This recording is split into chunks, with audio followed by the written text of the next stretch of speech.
ओम शांति। आज 25 जनवरी 2025 को हम सभी बाबा के अनमोल मधुर महावाक्य सुनेंगे। आज की मुरली से पहले गीत बजा है, तकदीर जगाकर आई हो। तो बाबा कहे, तुम बच्चे जब बाप के पास आते हो तो अपनी श्रेष्ठ तकदीर को जगाते हो। श्रेष्ठ तकदीर बनाने वाला स्वयं शिव बाबा है, कोई देवी देवता नहीं है। स्वयं परमात्मा आकर के गीता के ज्ञान के द्वारा तुम्हारी तकदीर को श्रेष्ठ बनाते हैं। और बाबा कहे, यही पुरुषोत्तम संगम युग है जब हम अपनी तकदीर को श्रेष्ठ बना सकते हैं। लेकिन तकदीर श्रेष्ठ बनने का आधार क्या है? तो बाबा कहे, अपना तन मन धन सब सफल किया और जो कर रहे हैं वो है तकदीरवान। क्योंकि वो अंदर समझते हैं जब बाप सन्मुख है तो क्यों ना हम अपनी तकदीर को श्रेष्ठ बना दे, अपना सब कुछ सफल कर ले और हिम्मत रख अनेकों के भाग्य बनाने के निमित्त बन जाते हैं। तो सुनते हैं आज के बाबा के अनमोल मधुर महावाक्य। ओम शांति।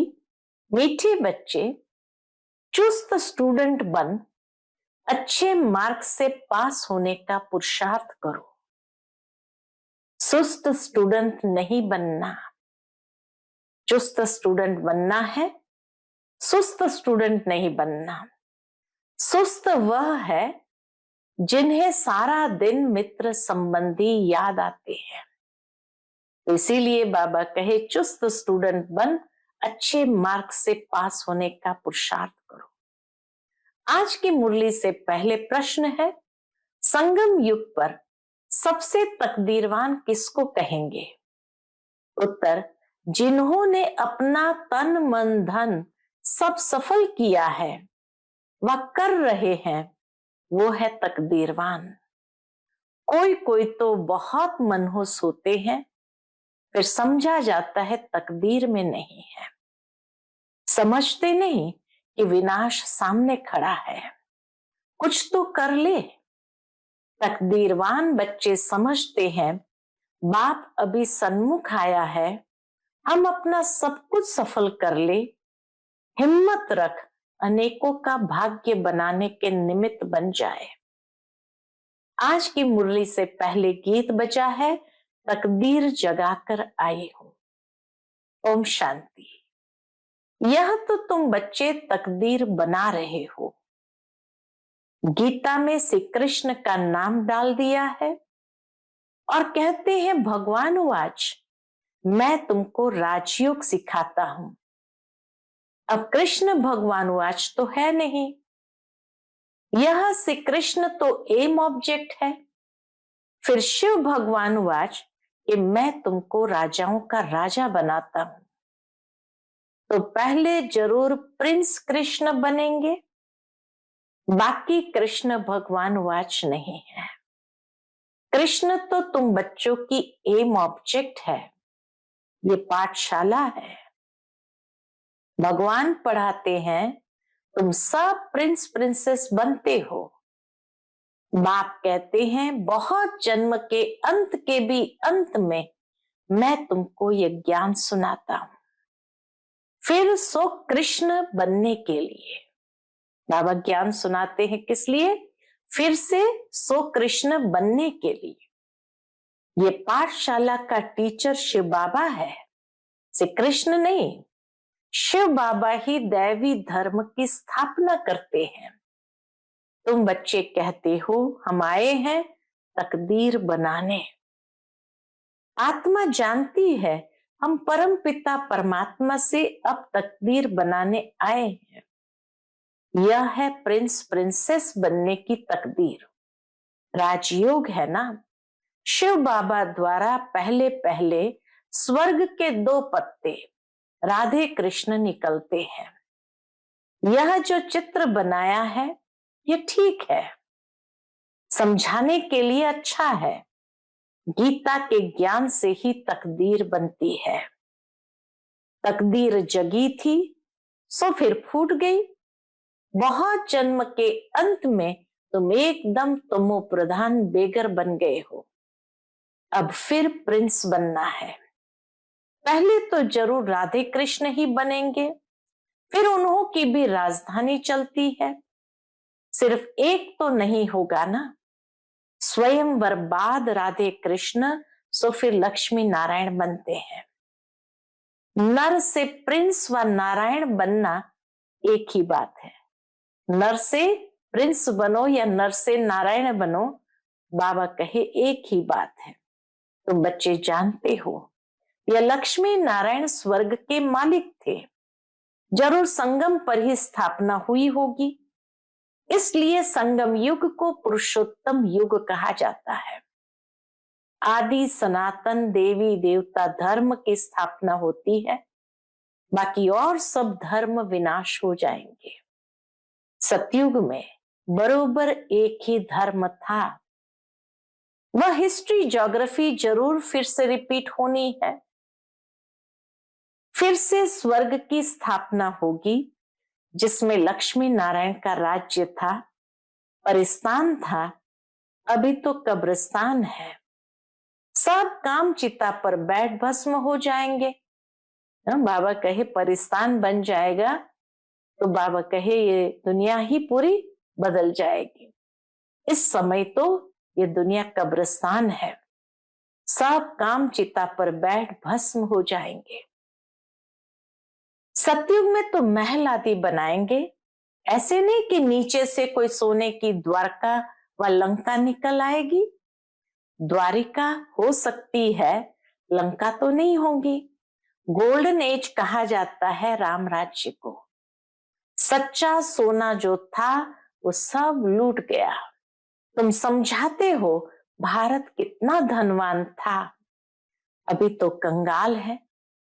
कंगाल अक्षर लिखना कोई बुरी बात नहीं है। बाबा कहे जब लिखते भारत कंगाल हो गया तो कंगाल लिखना कोई बुरी बात नहीं है। तुम समझा सकते हो सतयुग में एक ही धर्म था, वहां और कोई धर्म हो नहीं सकता। कई कहते हैं ये कैसे हो सकता, क्या सिर्फ देवताएं ही होंगे? अनेक मत मतांतर है, एक न मिले दूसरे से। कितना वंडर है, कितने एक्टर्स है। अभी स्वर्ग की स्थापना हो रही है, हम स्वर्गवासी बनते हैं, ये याद रहे तो सदा हर्षित मुख रहेंगे। तो बच्चों को बहुत खुशी रहनी चाहिए। तुम्हारी एम ऑब्जेक्ट तो उच्च है ना। हम मनुष्य से देवता स्वर्गवासी बनते हैं। यह भी तुम ब्राह्मण ही जानते हो कि स्वर्ग की स्थापना हो रही है। यह भी सदैव याद रहना चाहिए, परंतु माया घड़ी घड़ी भुला देती है। तकदीर में नहीं है तो सुधरते नहीं। झूठ बोलने की आदत आधा कल्प से पड़ी हुई है, वह निकलती नहीं है। झूठ को भी खजाना समझ रखते हैं। कई मनुष्य झूठ को भी क्या समझते, ये तो हमारा खजाना है, समझ करके रखते हैं, छोड़ते ही नहीं। तो समझा जाता है इनकी तकदीर ऐसी है। बाप को याद नहीं करते हैं। याद भी तब रहे जब पूरा ममत्व निकल जाए, सारी दुनिया से वैराग्य। मित्र संबंधियों आदि को देखते हुए जैसे देखते ही नहीं है, जानते हैं ये सब नरकवासी कब्रिस्तानी है, ये सब खत्म हो जाने हैं। अब हमको वापस घर जाना है, इसलिए सुखधाम शांति धाम को ही याद करते हैं। जब वापस घर जाना है, इसीलिए बाबा कहे तुमको सुखधाम शांति धाम को ही याद करना है। हम कल स्वर्गवासी थे, राज्य करते थे, वह गंवा दिया, फिर हम राज्य लेते हैं। बच्चे समझते हैं, क्या समझते हैं? भक्ति मार्ग में कितना माथा टेकना, पैसे बर्बाद करना होता है। चिल्लाते ही रहते हैं, मिलता कुछ भी नहीं। आत्मा पुकारती है, बाबा आओ, सुखधाम ले चलो। सो भी जब अंत में बहुत दुख होता है तब याद करते हैं। तुम देखते हो अभी ये पुरानी दुनिया खत्म होनी है, अभी हमारा ये अंतिम जन्म है, इसमें हमको सारी नॉलेज मिली है, नॉलेज पूरी धारण करनी है। अर्थक्वेक आदि अचानक होती है ना, हिंदुस्तान पाकिस्तान के पार्टीशन में कितने मरे होंगे। तुम बच्चों को शुरू से लेकर अंत तक सब मालूम पड़ा है, बाकी जो रहा हुआ होगा वह भी मालूम पड़ता जाएगा। सिर्फ एक सोमनाथ का मंदिर सोने का नहीं होगा, और भी बहुतों के महल मंदिर आदि होंगे सोने के। फिर क्या होता है, कहाँ गुम हो जाते हैं? क्या अर्थक्वेक में ऐसे अंदर चले जाते हैं जो निकलते ही नहीं, अंदर सड़ जाता है? क्या होता है आगे चल तुमको पता पड़ जाएगा। बाबा कहे कईयों को बहुत विचार चलते हैं, कैसे होता होगा, नीचे चले जाएंगे फिर सड़ जाता होगा, क्या होगा। बाबा कहे आगे चलकर तुमको सब पता पड़ जाएगा। कहते हैं सोने की द्वारका चली गई, अभी तुम कहेंगे ड्रामा में वह नीचे चली गई, फिर चक्र फिरेगा तो ऊपर आएगी, सो भी फिर से बनानी होगी। यह चक्र बुद्धि में सिमरण करते बड़ी खुशी रहनी चाहिए। यह चित्र तो पॉकेट में रख देना चाहिए। यह बैज बहुत सर्विस लायक है, परंतु इतनी सर्विस कोई करते नहीं है। तुम बच्चे ट्रेन में भी बहुत सर्विस कर सकते हो, परंतु कोई भी कभी समाचार लिखते नहीं है कि ट्रेन में क्या सर्विस की। थर्ड क्लास में भी सर्विस हो सकती है, जिन्होंने कल्प पहले समझा है, जो मनुष्य से देवता बने हैं वही समझेंगे। मनुष्य से देवता गाया जाता है, ऐसे नहीं कहेंगे कि मनुष्य से क्रिश्चियन व मनुष्य से सिख, नहीं, मनुष्य से देवता बने। अर्थात आदि सनातन देवी देवता धर्म की स्थापना हुई, बाकी सब अपने अपने धर्म में चले गए। झाड़ में दिखाया जाता है, क्या दिखाते हैं झाड़ में? फलाने फलाने धर्म फिर कब स्थापन होंगे। देवताएं हिंदू बन गए, हिंदू से फिर और धर्म में कन्वर्ट हो गए। वह भी बहुत निकलेंगे जो अपने श्रेष्ठ धर्म कर्म को छोड़ दूसरे धर्मों में जाकर पड़े हैं। वो निकल आएंगे, पीछे थोड़ा समझेंगे, प्रजा में आ जाएंगे। देवी देवता धर्म में सब थोड़ी आएंगे। बाबा कहे सारे लोग कोई देवी देवता धर्म में थोड़ी आएंगे, सब अपने अपने सेक्शन में चले जाएंगे। परमधाम में हर धर्म का अपना अपना सेक्शन है, तो हर कोई अपने अपने सेक्शन में चले जाएंगे। तुम्हारी बुद्धि में ये सब बातें हैं। दुनिया में क्या क्या करते रहते, अनाज के लिए कितना प्रबंध रखते हैं, बड़ी बड़ी मशीनें लगाते हैं, होता कुछ भी नहीं है। सृष्टि को तमो प्रधान बनना ही है, सीढ़ी नीचे उतरनी ही है। ड्रामा में जो नूंद है वो होता रहता है, फिर नई दुनिया की स्थापना होनी ही है। साइंस जो अभी सीख रहे हैं, थोड़े वर्ष में बहुत होशियार हो जाएंगे, जिससे फिर वहां बहुत अच्छी अच्छी चीजें बनेंगी। यह साइंस वहां सुख देने वाली होगी। यहाँ सुख तो थोड़ा है, दुख बहुत है। इस साइंस को निकले कितने वर्ष हुए हैं।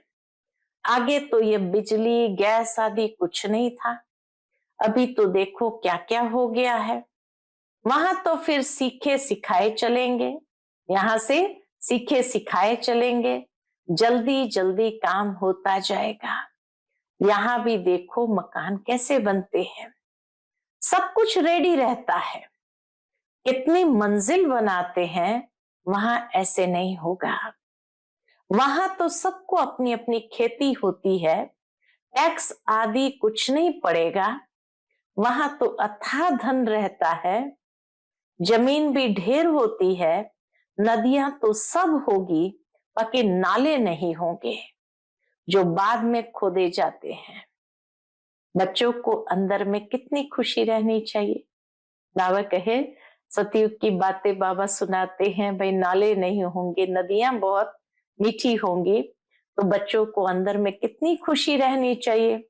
हमको डबल इंजन मिली हुई है, पहाड़ी पर ट्रेन को डबल इंजन मिलती है। तुम बच्चे भी उंगली देते हो ना, तुम हो कितने थोड़े, तुम्हारी महिमा भी गाई हुई है। तुम जानते हो हम खुदाई खिदमतगार हैं, श्रीमत पर खिदमत कर रहे हैं। खिदमत यानी सेवा कर रहे हैं। बाबा भी खिदमत करने आए हैं, एक धर्म की स्थापना। शिव बाबा भी खिदमत यानी सेवा करने आए हैं, और बाबा की सेवा क्या है? एक धर्म की स्थापना, अनेक धर्मों का विनाश करा देते हैं।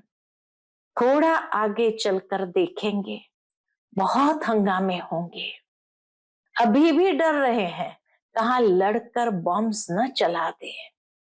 चिंगारी तो बहुत लगती रहती है, घड़ी घड़ी आपस में लड़ते रहते हैं। बच्चे जानते हैं पुरानी दुनिया खत्म होनी ही है, फिर हम अपने घर चले जाएंगे। अभी 84 का चक्र पूरा हुआ है, सब इकट्ठे चले जाएंगे। तुम्हारे में भी थोड़े हैं जिनको घड़ी घड़ी याद रहती है। ड्रामा अनुसार चुस्त और सुस्त दोनों ही प्रकार के स्टूडेंट्स हैं। बाबा के पास दोनों ही प्रकार के स्टूडेंट्स हैं, चुस्त और सुस्त। अच्छा, चुस्त कौन, सुस्त कौन? चुस्त स्टूडेंट्स अच्छी मार्क से पास हो जाते हैं। सुस्त जो होगा उनका तो सारा दिन लड़ना झगड़ना ही होता रहता है, बाप को याद नहीं करते, सारा दिन मित्र संबंधी ही बहुत याद आते रहते हैं। यहाँ तो सब कुछ भूल जाना होता है। हम आत्मा है, ये शरीर रूपी दुम लटका हुआ है। हम कर्मातीत अवस्था को पा लेंगे, फिर यह दुम छूट जाएगा। ये शरीर रूपी दुम बाबा के छूट जाएगा, यही फिक्र है। कर्मातीत अवस्था हो जाए तो ये शरीर खत्म हो जाए, हम श्याम से सुंदर बन जाए। मेहनत तो करनी है ना। प्रदर्शनी में भी देखो कितनी मेहनत करते हैं। भोपाल के महेंद्र भाई को देखते हुए बाबा ने कहा, महेंद्र ने कितनी हिम्मत दिखाई है, अकेला कितनी मेहनत से प्रदर्शनी आदि करते हैं। मेहनत का फल भी तो मिलेगा ना। एक ने कितनी कमाल की है, कितनों का कल्याण किया है, मित्र संबंधियों आदि की मदद से ही कितना काम किया है। कमाल है, बाबा कहे कमाल है। मित्र संबंधियों को समझाते हैं, ये पैसे आदि सब इस कार्य में लगाओ, रखकर क्या करेंगे। सेंटर भी खोला हिम्मत से, कितनों का भाग्य बनाया। बाबा कहे एक आत्मा ने भी कितनों को समझा करके कितनों का भाग्य बनाया। ऐसे 5-7 निकले तो कितनी सर्विस हो जाए। बाबा हमेशा किसी भी आत्मा ने कोई भी ऐसा खास कार्य किया हो तो उसको अप्रिशिएट जरूर करते थे। कभी ये नहीं कि ऐसा क्यों किया या किसी के प्रति कोई ईर्ष्या करे, ऐसा नहीं। तो बाबा कहे ऐसे 5-7 निकले, मोटिवेट करते थे, प्रेरणा देते थे। ऐसे 5-7 निकले तो कितनी सर्विस हो जाए। कोई कोई तो बहुत मनहूस होते हैं, फिर समझा जाता तकदीर में नहीं है, समझते नहीं विनाश सामने खड़ा है। कुछ तो कर ले। अभी मनुष्य जो दान करेंगे ईश्वर अर्थ, कुछ भी मिलेगा नहीं। ईश्वर तो अभी आया है स्वर्ग की राजाई देने। दान पुण्य करने वालों को कुछ भी मिलेगा नहीं। दुनिया में लौकिक में जिस तरह के दान पुण्य करते हैं गरीबों को इधर उधर ईश्वर अर्थ, तो बाबा कहे उसका कोई फल मिलता नहीं। संगम पर जिन्होंने अपना तन मन धन सब सफल किया है, वह कर रहे हैं, वह है तकदीरवान। परंतु तकदीर में नहीं है तो समझते ही नहीं। तुम जानते हो वह भी ब्राह्मण है, हम भी ब्राह्मण हैं। हम है प्रजापिता ब्रह्मा कुमार कुमारियां, इतने ढेर ब्राह्मण। वह है कुख वंशावली, तुम हो मुख वंशावली। शिव जयंती संगम पर होती है। अब स्वर्ग बनाने लिए बाप मंत्र देते हैं, मन मना भाव। मुझे याद करो तो तुम पवित्र बन पवित्र दुनिया के मालिक बन जाएंगे। ऐसे युक्ति से पर्चे छपाने चाहिए। दुनिया में मरते तो बहुत है ना, जहां भी कोई मरे तो वहां पर्चे बांटने चाहिए। बाबा कहे जहां भी कोई शरीर छोड़ता है वहां जाकर पर्चे बांटने चाहिए। बाप जब आते हैं तभी पुरानी दुनिया का विनाश होता है और उसके बाद स्वर्ग का द्वार खुलता है। अगर कोई सुखधाम चलना चाहे तो ये मंत्र है, मन मना भाव। ऐसा रसीला छुपा हुआ पर्चा सबके पास हो। स्मशान में भी बांट सकते हो। बच्चों को सर्विस का शौक चाहिए। सर्विस की युक्तियां तो बहुत बतलाते हैं। बाबा ने पहले भी कहा ट्रेन में जा करके समझाओ, फिर बाबा कहे स्मशान में जाकर समझाओ, मंदिरों में समझाओ। तो बाबा युक्ति तो बहुत बतलाते हैं। यह तो अच्छी रीति लिख देना चाहिए। एम ऑब्जेक्ट तो लिखा हुआ है, समझाने की बड़ी अच्छी युक्ति चाहिए। अच्छा, मीठे मीठे सिकिल दे बच्चों प्रति माता पिता बाप दादा का याद प्यार और गुड मॉर्निंग। रूहानी बाप की रूहानी बच्चों को नमस्ते। हम सब रूहानी बच्चों की रूहानी माता पिता बाप दादा को याद प्यार, गुड मॉर्निंग और नमस्ते। नमस्ते, शुक्रिया बाबा, शुक्रिया। आज की मुरली से धारणा के लिए मुख्य सार है। पहली पॉइंट, कर्मातीत अवस्था को प्राप्त करने के लिए इस शरीर रूपी दुम को भूल जाना है। एक बाप के सिवाय कोई मित्र संबंधी आदि याद न आए, यह मेहनत करना है। दूसरी पॉइंट, श्रीमत पर खुदाई खिदमतगार बनना है। तन मन धन सब सफल कर अपनी ऊंच तकदीर बनानी है। आज का बाप दादा का मधुर वरदान हम बच्चों के प्रति है। कर्म भोग रूपी परिस्थिति की आकर्षण को भी समाप्त करने वाले संपूर्ण नष्ट मोहाभव। कर्म भोग रूपी परिस्थिति की आकर्षण को भी समाप्त करने वाले संपूर्ण नष्ट मोहाभव। अभी तक प्रकृति द्वारा बनी हुई परिस्थितियां अवस्था को अपने तरफ कुछ न कुछ आकर्षित करती है। सबसे ज्यादा अपनी देह के हिसाब किताब रहे हुए कर्म भोग के रूप में आने वाली परिस्थिति अपने तरफ आकर्षित करती है। जब यह भी आकर्षण समाप्त हो जाए तब कहेंगे संपूर्ण नष्ट मोहा।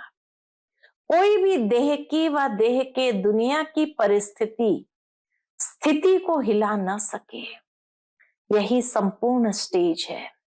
कोई भी देह की व देह की दुनिया की परिस्थिति स्थिति को हिला न सके, यही संपूर्ण स्टेज है। जब ऐसी स्टेज तक पहुंच जाएंगे तब सेकंड में अपने मास्टर सर्वशक्तिमान स्वरूप में सहज स्थित हो जाएंगे। आज का स्लोगन है, पवित्रता का व्रत सबसे श्रेष्ठ सत्यनारायण का व्रत है। इसमें ही अतीन्द्रिय सुख समाया हुआ है। पवित्रता का व्रत सबसे श्रेष्ठ सत्यनारायण का व्रत है, इसमें अतीन्द्रिय सुख समाया हुआ है। आज का व्यक्त इशारा, अपनी शक्तिशाली मनसा द्वारा सकाश देने की सेवा करो। मनसा सेवा बेहद की सेवा है। जितना आप मनसा से वाणी से स्वयं सैंपल बनेंगे तो सैंपल को देख करके स्वतः ही आकर्षित होंगे। कोई भी स्थूल कार्य करते हुए मनसा द्वारा वाइब्रेशन फैलाने की सेवा करो। जैसे कोई बिजनेसमैन है तो स्वप्न में भी अपना बिजनेस देखता है, ऐसे आपका काम है विश्व कल्याण करना। यही आपका ऑक्यूपेशन है। इस ऑक्यूपेशन को स्मृति में रख सदा सेवा में बिजी रहो। ये ऑक्यूपेशन सदा स्मृति में रख सेवा में बिजी रहो। अच्छा, ओम शांति।